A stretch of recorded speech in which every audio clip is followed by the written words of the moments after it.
This was bound to happen, and now here we are. Earlier today, an F-15 flying over the region of Iran adjacent to Karg Island crashed.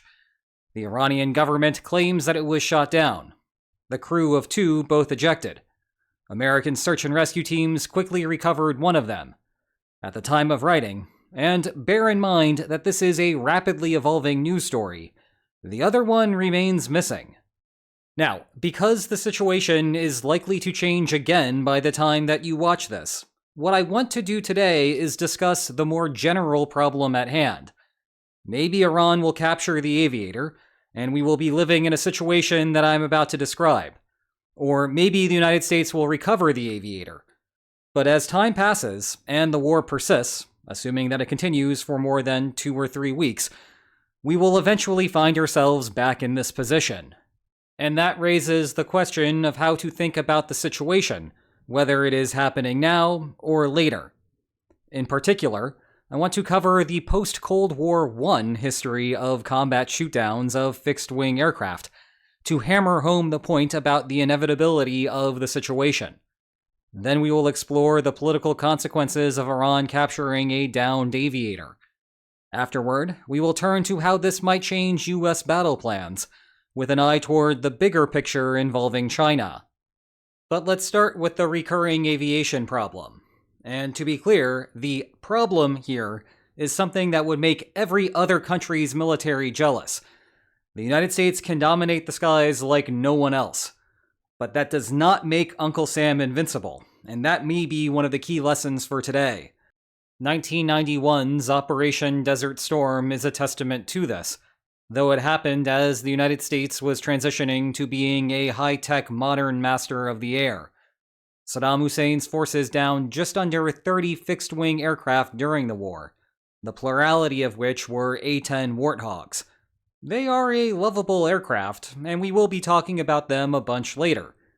In any case, these feel different from the current situation, because Iraq also took a handful of POWs from more ordinary combat situations.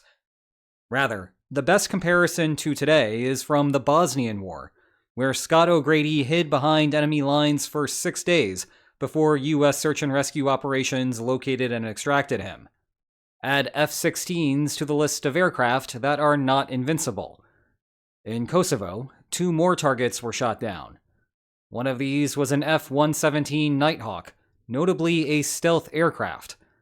The other was piloted by David Goldfein, who would later become the U.S. Air Force Chief of Staff under Obama.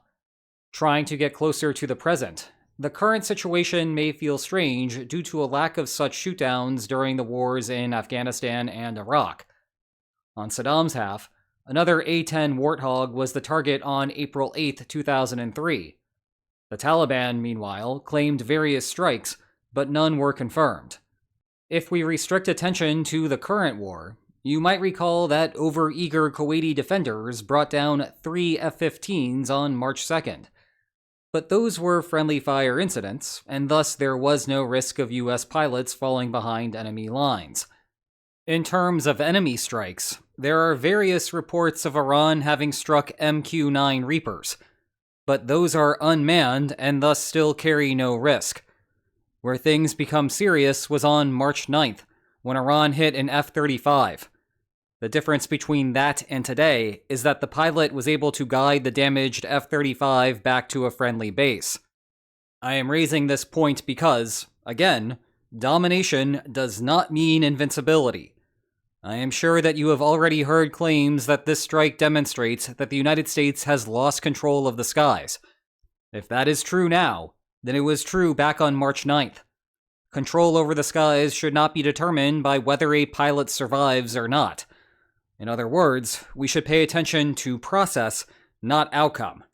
I know that it is a super captivating media story when an aviator's life is on the line, and thus internet commentary on the subject will surge. But that is not the right way to look at the situation.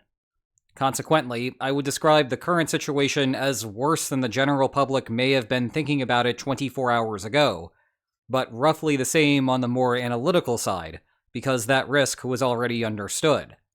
just to reinforce the idea that the United States is not too worried about further Iranian interceptors. The search and rescue helicopter teams are getting mid-air refueling directly over Iranian territory, free for average Iranians to film it. Obviously, there is a pressing need to find the missing Aviator, and it seems that they were on the receiving end of small arms fire in trying to find the missing Aviator. But that is not something that you do if you believe that the other side is about to lob another rocket at you. Lost in the shuffle of the firestorm over the F-15 incident, Iran also downed a Warthog near the Strait of Hormuz. This did not become as big of a news story because, like the F-35 case before it, the pilot navigated the Warthog to safe ground before ejecting. The plane may be old, but it is durable, and that durability may have saved this from becoming a much larger story. As it stands, until Iran can sustain this rate of shootdowns, we are still going to be seeing the United States executing bombing runs over Iran, because the apparent threat level is not high enough to justify pulling those aircraft. However, hold tight for a few minutes, and we will discuss some potential adjustments. As a closing thought on the military risk situation, if there is any concern here, it should be that the situation does not seem to be getting any better.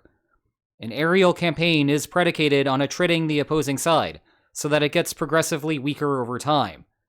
Today, we received a couple of data points in a much larger environment, but the lingering Iranian surface-to-air capacity should raise questions in the Pentagon about the war's trajectory. And we will have to revisit this more heavily in, say, a week, if there are a couple more downings to add to the list.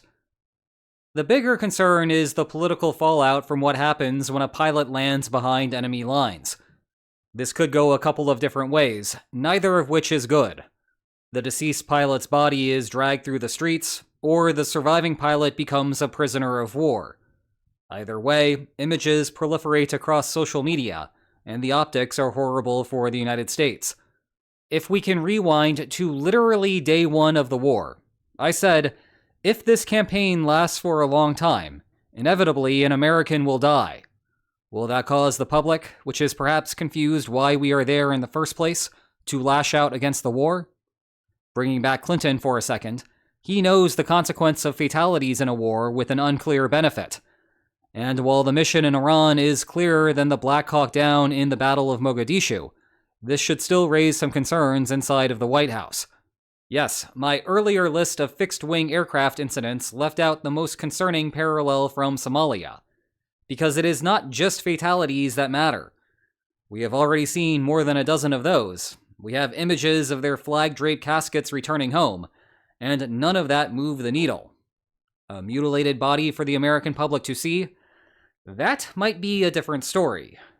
However, the Washington of 2026 is different from the Washington of 1993. We are far, far more politically polarized.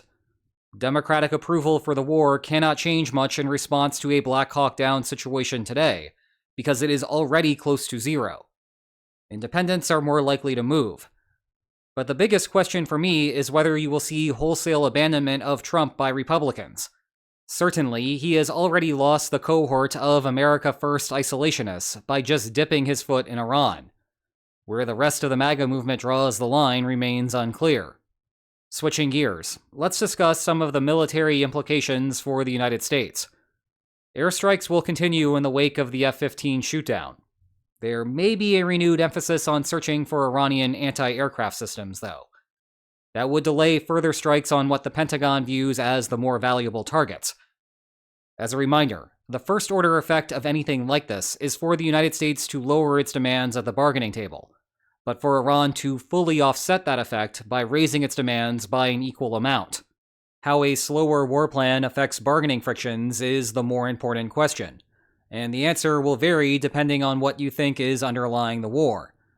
I can see this being bad news, especially if you are in Europe and just want the Strait of Hormuz to reopen. If this is a window of opportunity situation, and the Pentagon's plan is to just go through a laundry list of targets that US intelligence thinks are critical to empowering Iranian protests, then the net effect is a longer war. The United States will continue until that checklist is complete, and the extra caution merely prolongs the process. But let's discuss what more drastic options look like in case the situation gets worse, either politically from a Black Hawk Down crisis, or militarily from more fighters getting shot down without endangering the pilots.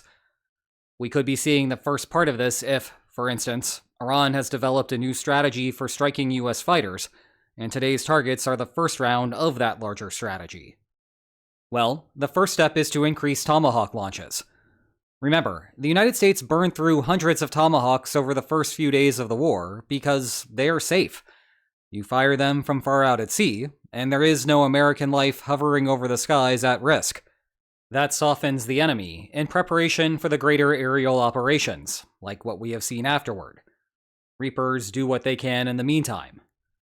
Thus, option 1 is to regress back to the start, but that would involve further depleting Tomahawk stockpiles. You can imagine someone at the Pentagon finally tells Trump that enough is enough. The United States cannot continue this process without mortgaging the situation in the Indo-Pacific. It is time to leave Iran and return to the status quo ex ante. Others in the political sphere might also remind the president that he can always say that he destroyed what he wanted to destroy in terms of Iranian stockpiles, in case Trump is worried about the optics of the situation. Because, to some degree, that is true. Some of that stuff did get destroyed.